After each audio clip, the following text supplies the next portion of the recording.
is time required at the Watchman's hand. Active Christian Media presents On the Wall Radio with your hosts, Randall and Stacey Harp.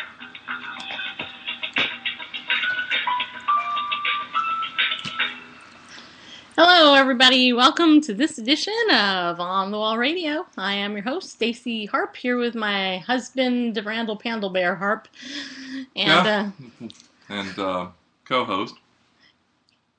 Yes, you are co-host. Anyway, welcome to the show. I want to say, everybody, that you can visit onthewallradio.com for more information about who we are, what we do, and right now we actually have a contest going on. It's more of a drawing, really. Just go ahead and put your name and your email. Tell us what product you're interested in over on our blog for some of the teachings of Eric Barger's DVD sets. And there are 3 of them you can win.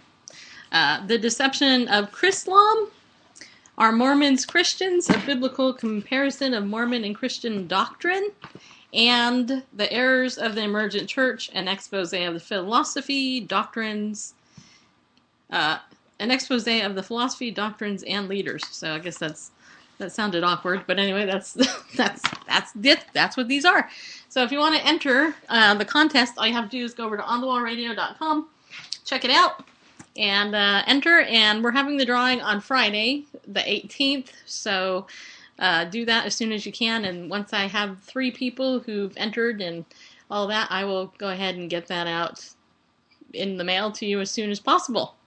Now, yesterday, some of you know that I manned the mic all by myself, which was really kind of like going back to my old roots, man. Because years ago... womaning the mic, or should we be a little more generic and say personing the mic? Yeah, I womaned the mic. Anyway, I was here... per offspring, because per son has son, which is masculine offspring, so... You know, we can... So, rather than say per son or per daughter, well, we can say per offspring. Per offspring to the mic. So, Randall thinks it's funny to say all this stuff, but really, yesterday I was here without him, and as you might have noticed, nobody interrupted me and corrected my English or anything, and so... You got more done. I did, actually. It was a pretty good show, I have to say. But anyway, but lucky for you all, Randall's back. Just when you thought it was safe. Today, and so tell everybody. Anyway, tell everybody what? Tell everybody how your day was yesterday. And then what we're going to do is we're going to jump into our topic today, which happens to be that a teacher was fired for giving a student a Bible, and we have tons more other religious persecution issue news this hour. Next hour, we're going to talk about UFOs a little bit, which should be interesting, hopefully, maybe to somebody. But so yesterday you were on icy roads. Actually, that's one of the things. Well, the roads were icy. Yeah, it was just raining ice. It was just raining. It was very heavy rain on the way back here to our undisclosed location in western Tennessee. On the way back, as I was driving through middle Tennessee or central Tennessee, on I-40, the rain was coming down quite hard. It was very heavily raining, but it was also very cold outside. I don't know what the ambient air temperature was, but I'd say it was in the 30s, if not colder. But heavy rain, cold weather, but then of course I'm driving down the highway at 60 plus miles per hour. So the effective wind chill was way below 32 degrees Fahrenheit. So consequently, I have this sheet of ice, kind of like bubbled ice, because it's made up of drops, you know, and a clear ice, which means that it froze very quickly because there's no air in it. The air didn't get trapped in. I think that's the way it works. Because when you buy clear ice cubes, if you can get it that's absolutely clear, it's not cloudy, they actually go through a process of stirring the water as it freezes. so that it doesn't get air trapped in it, air bubbles. Anyway, all that to say, since you brought it up, kind of neat. Since it's cold where we are here, it's below 32. At least it was this morning when I looked at earlier. So my car was still encased in this clear ice. The front, the sides, the roof, and the side mirrors all.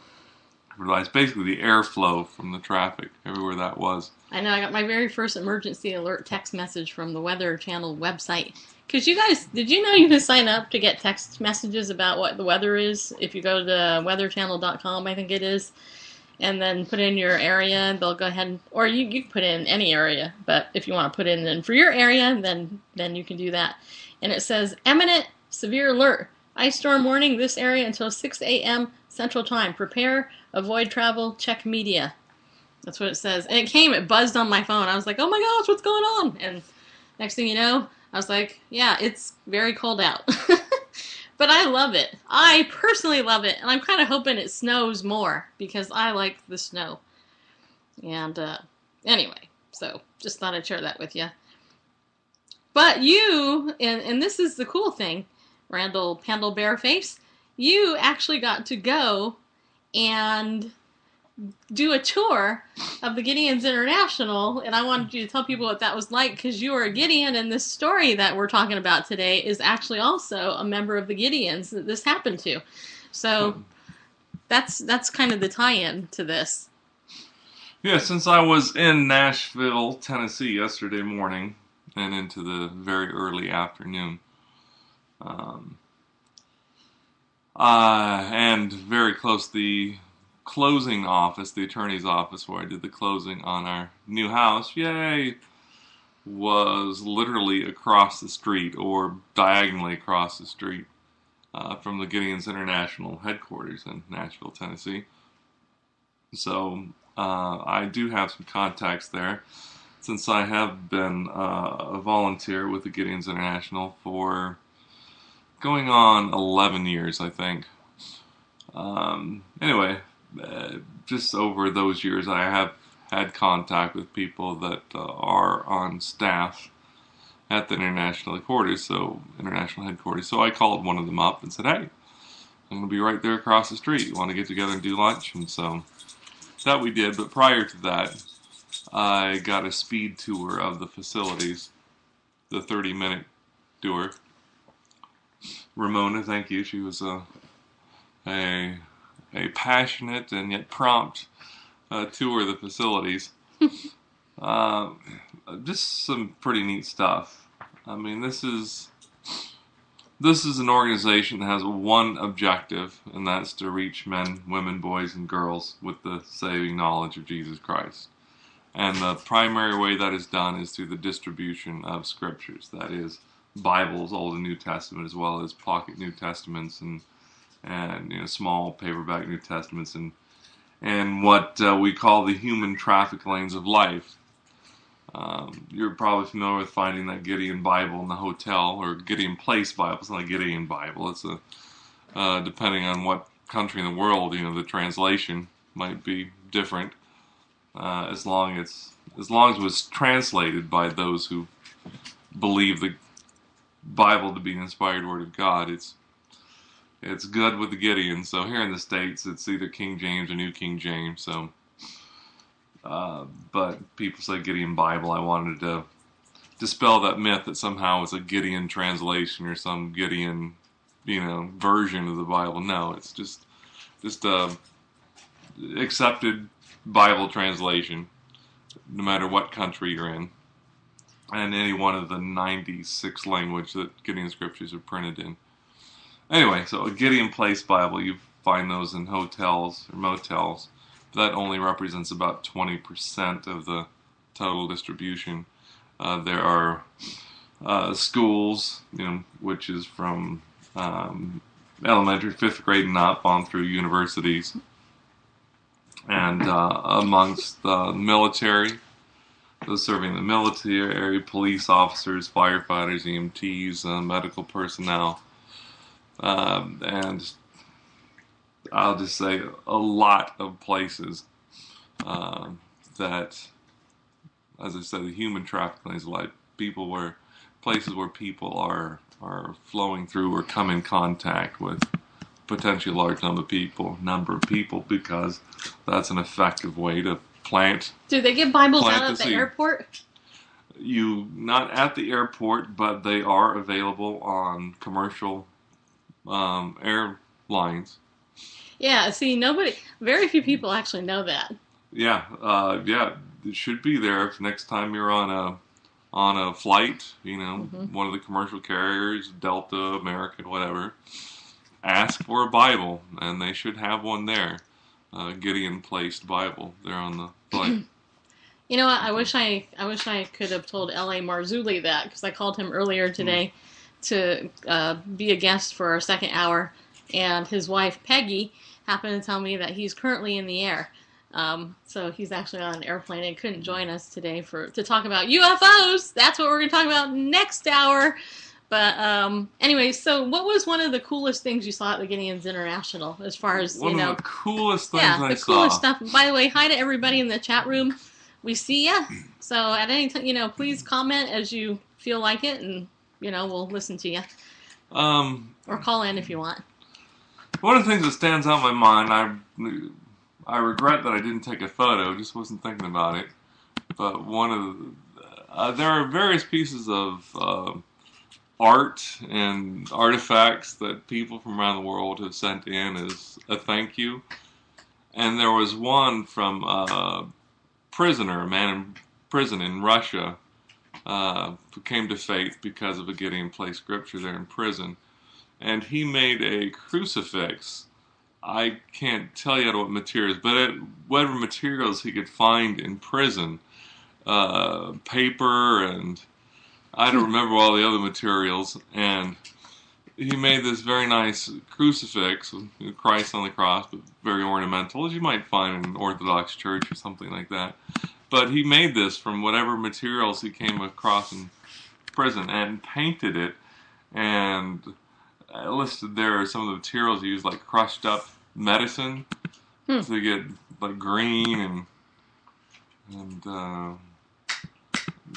red, paint. He made his own paint, and basically he made this thing in prison from whatever materials he could find to glorify the Lord. Oh, cool! And that stands out to me, and it's really interesting. Another thing that stood out in my mind.